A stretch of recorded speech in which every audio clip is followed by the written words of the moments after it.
What's up, all my plant lovers? Devin is here, and today I wanted to talk about Coleus. It's one of my favorite annuals. It's technically a tender perennial, which means that if you live in areas that have warm winters, they will just persist all year round. But for those of us that live in areas with cold winters, like here in Zone 6B in eastern Pennsylvania, once the temperatures get to like 40, 45, we have to either discard them or bring them inside or take cuttings to propagate them over the winter time. So what I like to do with my Coleus, I love having them out on my patio, on my deck over the summertime, but when it's time to bring them indoors, I find that often the plants are too large and they never really grow very well inside the home. So what I tend to do, instead of keeping those large mother plants over the winter, I will take cuttings in the fall, I will root them, and then I will grow them on inside my house as a house plant in small containers like this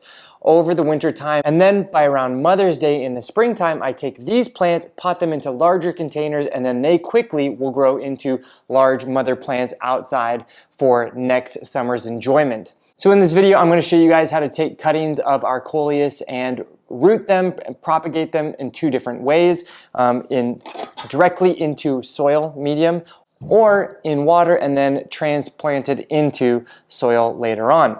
But before we get there, some real quick cultural care tips for growing Coleus as a houseplant inside the home.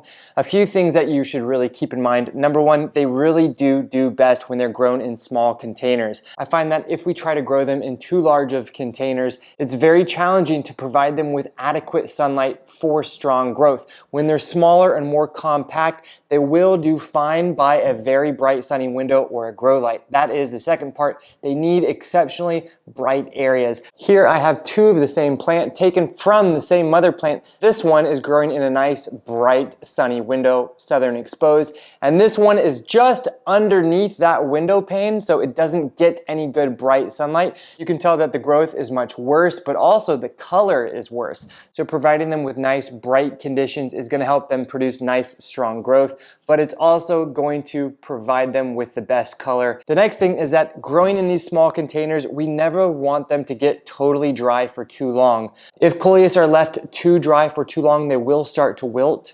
However, they will bounce back once you give them some water, but that's not something that we want to be consistently doing over time, is letting them get dry, wilt out, and then rehydrate them and let them bounce back. That will create a very stressed out plant. So I like to keep mine just nice and evenly moist all the time. And then the last tip is that when they do get too long and too extended, you will often have to trim them back as needed, which is fine because you can take those trimmings and do exactly what I'm going to show you guys here, propagate them up and create even more plants. But if you have Coleus grown out of your hair by the end of the winter time, that's okay, because you can just give all those nice little propagations away to your friends and family. There's nothing better than a free plant gifted to someone that you love.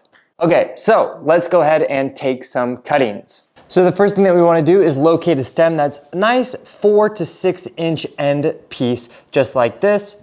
And then from there, we're going to locate some leaf nodes. Here you can see one here, you can see another one here, another one there. And we're going to cut just above one of these leaf nodes.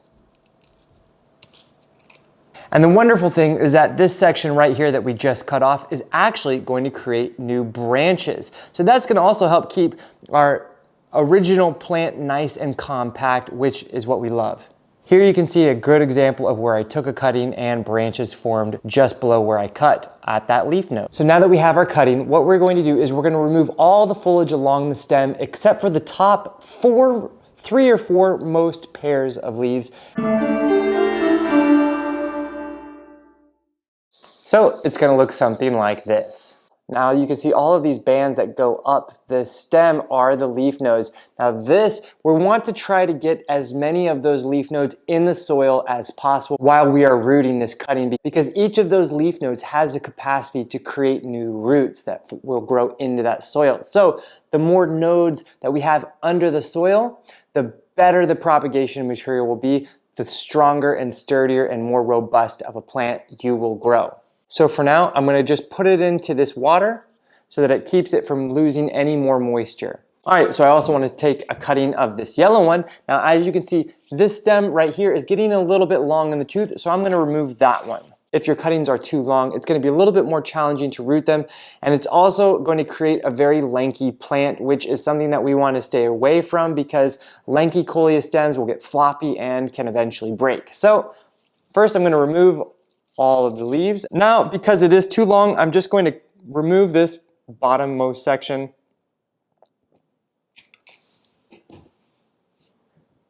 And voila, now we have a nice cutting. All right, so now let's go ahead and plant up this cutting into soil, which is my preferred method of propagating Coleus because I find that it creates the nicest result. When you propagate them in water, the roots can often be a little bit weak and it can have a little bit of transplant shock when you move them from water to soil. But we'll do it anyway, so I'll show you guys. You can make the decision for yourself. I like to root these in a mix of 50% potting mix and 50% perlite. This creates a very nice and porous medium, which will help them to really create roots quite quickly. So the first thing I'm going to do, I'm going to pre-moisten my soil medium. This makes the process so much easier. And using a nice little bowl like this, you can get that moisture.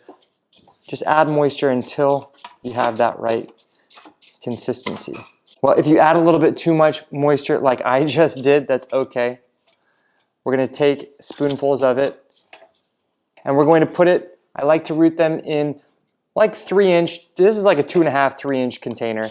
Perfect size for propagations.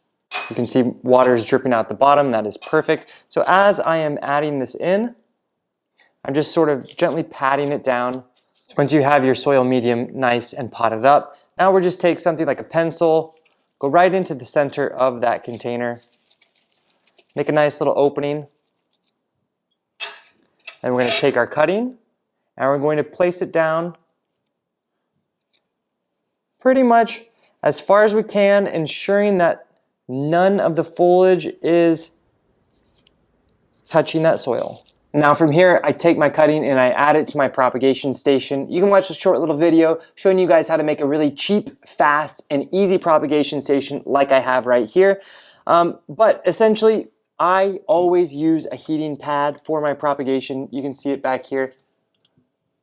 This heating pad will just heat up the soil about 10 to 15 degrees warmer than the ambient room temperature, and that's going to help your plants to root so much more quickly and with such a higher success rate. They're only about $15. Check my description for a link to purchase one of these if you don't have one. If you're serious about propagating, you gotta get one. It is worth their weight in gold. So from here, I'm just going to add it to my little propagation station. And after about a month, it will create roots, and then you can take it out of your propagation station and put it somewhere in your house where you want to add a little bit of beauty, waiting for next spring to arrive. The most important thing to ensure is to check it every day to ensure that that soil is staying nice and moist. If the soil becomes completely dry, even for one day, that can cause your propagation to fail. So it is very important, keep that soil moist at all times. And I have one right here that I did about a month ago. Let's go pop it out and see how it's doing. I'm using one of these biodegradable pots. Let's see how the roots look. Perfect, just like that. You see how the roots are just reaching the bottom of that soil? That means it was a success.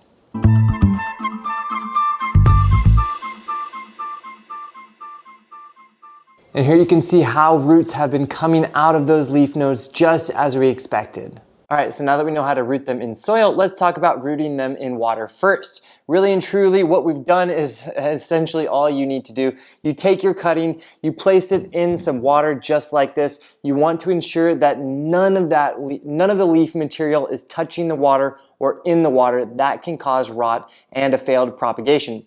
The main thing to do now is to place it in an area. Indirect light does not need to be in the brightest, sunniest location of the home, just somewhere where it has a nice little brightness, and we will wait for roots to form over the next month or so. And during these next few weeks, while we wait for roots to form, we want to keep an eye on the water, make sure it stays nice and clear. If it becomes murky, that's your cue to change out the water. All right, so once these start to form some roots, we will be back and revisit these cuttings and show you guys what to do from there.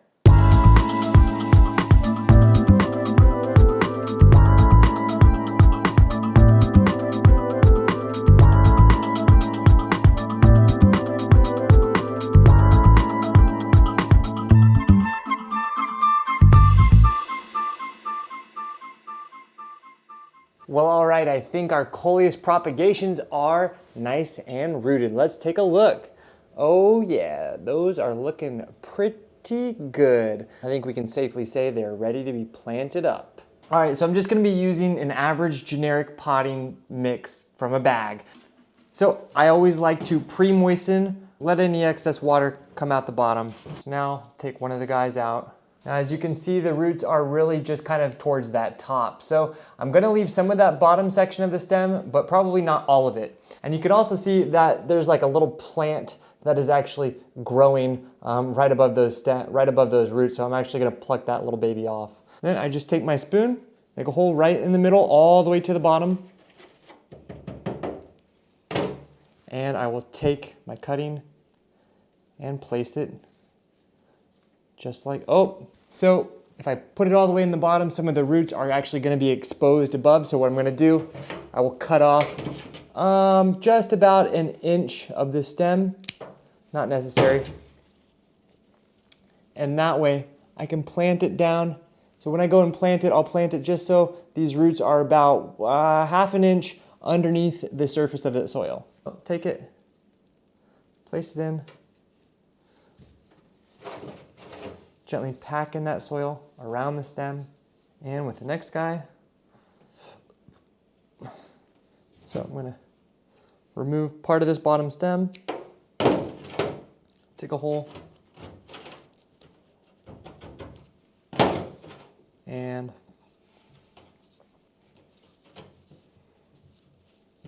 now I have 2 new baby Coleus ready to grow. So if you are propagating these indoors with the intentions of bringing them outside, my recommendation is grow them in small pots like these. These are about 3.5, 4-inch pots, and allow them to remain in here for maybe 4 to 6 weeks until they've really had a chance to fill it out with some more root material. From here, I'm gonna place these in a nice sunny area, like we saw.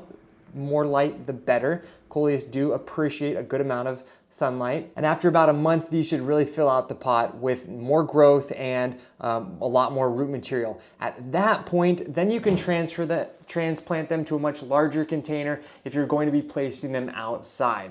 And that's pretty much all you need to know. Just to review, when it comes to growing Coleus inside the home, I recommend keeping them in small containers always. If you are growing it outside and your plant gets big and you bring it inside, I always find that those big plants just start to look a little bit sad after a few weeks.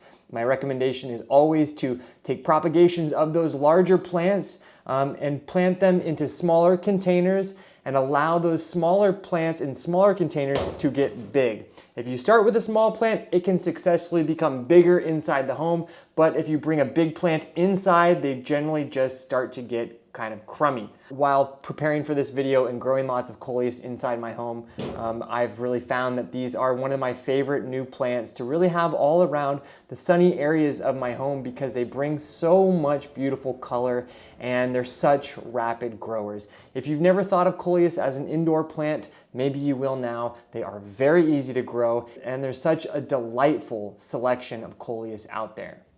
Anyways, if you did find this video enjoyable and helpful, definitely consider giving it a like and subscribe to our channel, Plant Vibrations. We're bringing new, longer form videos just like this every Saturday morning and some shorter YouTube shorts throughout the week. And if you do have any further questions or comments, leave them below. I always do my best to answer each and every one of them. The objective, the goal of this channel is to spread Mother Nature and create a wonderful, flourishing plant community. Thank you guys for joining me here on Plant Vibrations. I'll catch you soon. Ciao.